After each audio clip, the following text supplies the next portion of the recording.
Assalamualaikum warahmatullahi wabarakatuh dan selamat sejahtera. Untuk video kali ini cikgu akan terangkan mengenai penggunaan kamera untuk mencari isi padu janaan. Ini boleh refer pada buku modul muka surat 64. Untuk sebelum kita pergi pada isi padu janaan, cikgu imbas balik formula untuk mencari luas, sebab dia ada berkaitan juga untuk cari luas dan untuk mencari luas kita gunakan formula kameran A ke B. Kalau A, B ni kita ambil daripada paksi X. So ini di X, so dalamnya akan jadi Y. So konsep ni sama sahaja untuk isi padu, cuma ada tambahan sedikit. Isi padu janaan bersama dengan kameran AB. So sama juga kalau awak ambil AB ni daripada paksi X, so ini mesti di X, so dalam pun mesti Y. Tapi tambahan ni kat sini dia bukan hanya Y, kalau Y ni sama dengan luas kan. Tapi untuk isi padu dia tambahan ada pi di depan, pi darab Y kuasa 2. So formula ini ada diberi dalam senarai formula. Jadi kamu tak perlu risaulah. So ini isi padu kalau dia jana ataupun dia berputar, dijanakan pada paksi X, so ini di X lah kita akan guna. Kalau dia jana pada paksi Y bermaksud kameran AB dy, so di dalam ni akan X kuasa 2 lah, pi. So itu adalah formula untuk mencari isi padu janaan. Base kepada mana paksi yang dia akan putar ataupun rantau yang diputarkan tu pada paksi apa. So ini akan menentukan formula mana yang kamu akan guna. So soalan biasanya akan bagi tahulah apabila suatu rantau diputar 360 darjah pada paksi apa. So kamu kena tengoklah kalau diputar pada paksi X, maksudnya di X lah kita guna so dia akan jadi satu bentuk macam ni.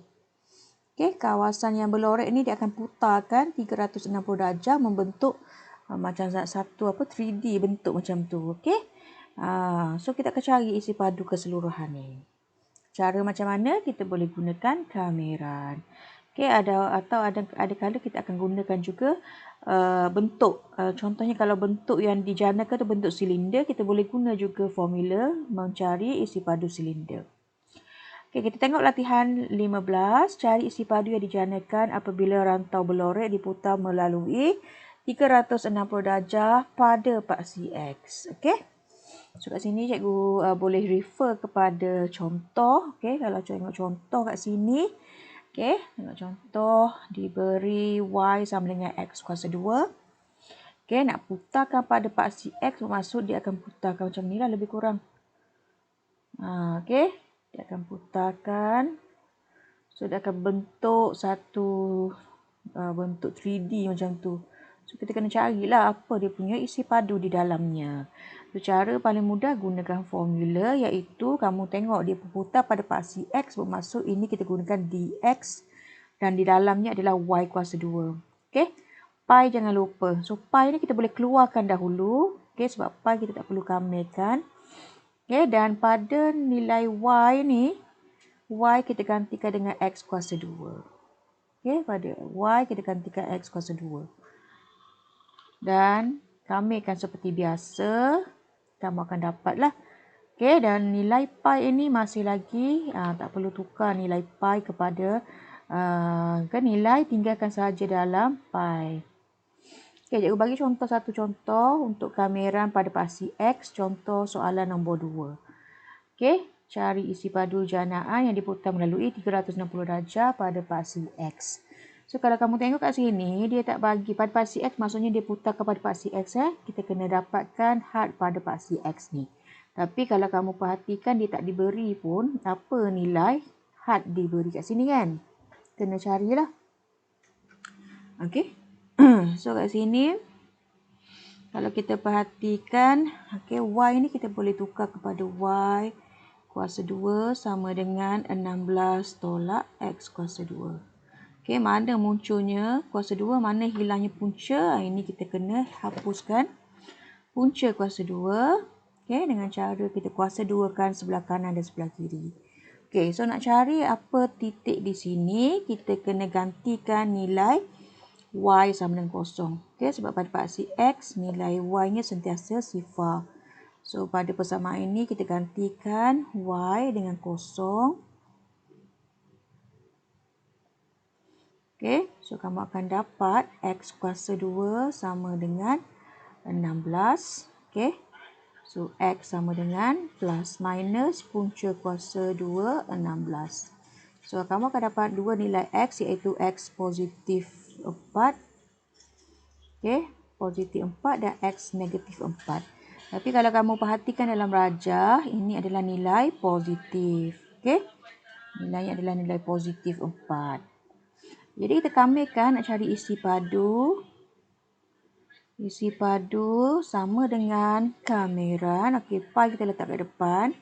Kameran 04 pada paksi X bermaksud di belakang ni dx. So, ini akan jadi Y kuasa 2. Okey, so Y kuasa 2 kat sini sudah kita dah dapat dah. Y kuasa 2 adalah 16 tolak X kuasa 2.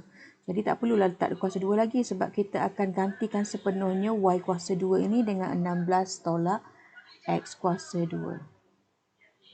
So, kita akan dapat pi kameran 04 16 tolak X kuasa 2 dx. Okey. So, sampai sini kita kamirkan seperti biasa. Okay, cikgu sambung di sebelah sini.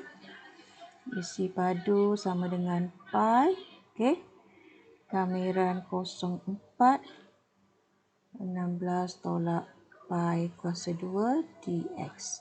Okay, sekarang kita kamirkan. Pi darab 16x tolak, ini x bukan pi ni. Okay, 16x kuasa 3 per 3 04. Okay, still lagi ada pi. So, 16 darab 4 tolak 4 kuasa 3 per 3 tolak 16 darab 0 tolak 0 kuasa 3 per 3. Kita tutup kurungan.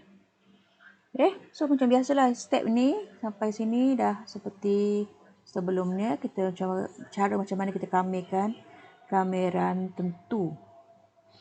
So, akhirnya kamu permudahkan. Akhir sekali kamu akan dapat nilai dia lah. So, akan dapat 42 2 per 3 pi unit kuasa 3. Okay, unit kuasa 3 sebab unit ini melibatkan isi padu. So, itu kuasa 3. Boleh? Okey. So, itu cara untuk selesaikan soalan yang diputarkan pada paksi X. Okey, so soalan nombor 1 dan 3. Cuba sendiri jawab. Okey, cikgu terus kepada soalan untuk latihan 16 iaitu bila dijanakan pada paksi Y. So, bila janakan pada paksi Y kat sini maksudnya A dengan B ni akan diambil pada paksi Y dan di sini ada dy. Perasan So, dalam je mestilah X. Bertukar macam tu. Okey. So, cikgu tunjukkan satu soalan iaitu soalan nombor 1 di sini. Nak janakan pada paksi Y maksudnya dia akan janakan seperti ni lah. Dia akan bentuk macam tu So, kawasan inilah kita nak cari isi padunya. Okay, bila dah putarkan tu. Okay, so sekarang ni yang penting adalah kamu kena keluarkan formula dia. Okay, iaitu nak cari isi padu. Isi padu sama dengan pi. Okay, kita keluarkan pi kameran. Okay, 15 terus diambil 15 X kuasa 2 dy. Okay, dy sebab kita ambil pada paksi Y. Dan kita putarkan pada paksi Y. Okay, so sekarang ni pi kita gantikan dengan X kuasa 2 tu dengan persamaan yang diberi. Okay, mana X kuasa 2? Jadi kita kena dapatkan mudahkan daripada persamaan ini, kita kena susun balik untuk dapatkan X kuasa 2. X ataupun X saja. Iaitu cikgu ubahkan dia Y. Okay, daripada Y sama dengan 8X tu. 8 per X, kita tukarkan bentuk dia. Susun balik dia membentuk X sama dengan 8 per Y. Okay. So, X di sini adalah 8 per Y. Okay, sebab ada kuasa 2, kita kuasa 2 kan dia. dy. Okay. Okay. So, sekarang ni kamu akan kamikan seperti biasalah. Okay, kamikan seperti biasa. Kamu pemudahkan dahulu menjadi pi. Okay, kamiran 15. 8 kuasa 2, 64 per Y kuasa 2 dy. Okay. So, kamikan pi. Okay. Okay. So, macam biasalah Y tu naik ke atas. Y naik ke atas, dia akan jadi apa? Pi kamiran 15. 64 Y kuasa negatif 2 dy. Okay. So, kita kamikan 64. Y kuasa negatif apa? Negatif 2 tambah 1 dapat negatif 1, 1, 5. Boleh? Okey. So, barulah kamu turunkan Y tu ke bawah. Okey. Turunkan Y ke bawah. Dia akan jadi 64 per Y. 51. Okey, gantikan. Okay, gantikan 64 per 5 tolak 64 per 1. Okey. Boleh Okey, saya mak balik Aku cikgu ada silap mana-mana. Oh, okey, cikgu silap kat mana? Okey, cikgu tengok tengok balik ni. So, kena hati-hati kat sini bahagian ni. Lupa nak letak negatif 1 di sini, betul? Okey, so still lagi ada negatif kat sini. So, masukkan negatif, okey? So, negatif-negatif 64. Okay, so permudahkan, awak selesaikan. Kamu akan dapat satu nilai iaitu 51.2. Okay, 51.2 pi unit kuasa 3. Okay, 51.2 pi unit kuasa 3. Okay, boleh cuba soalan yang cikgu tinggalkan selain daripada soalan ini yang dibincangkan. Okay, dan cuba jawab sekiranya ada soalan, ada permasalahan, tolong bagi tahu cikgu lah. Okay, cikgu berhenti sampai sini dahulu untuk soalan isi padu.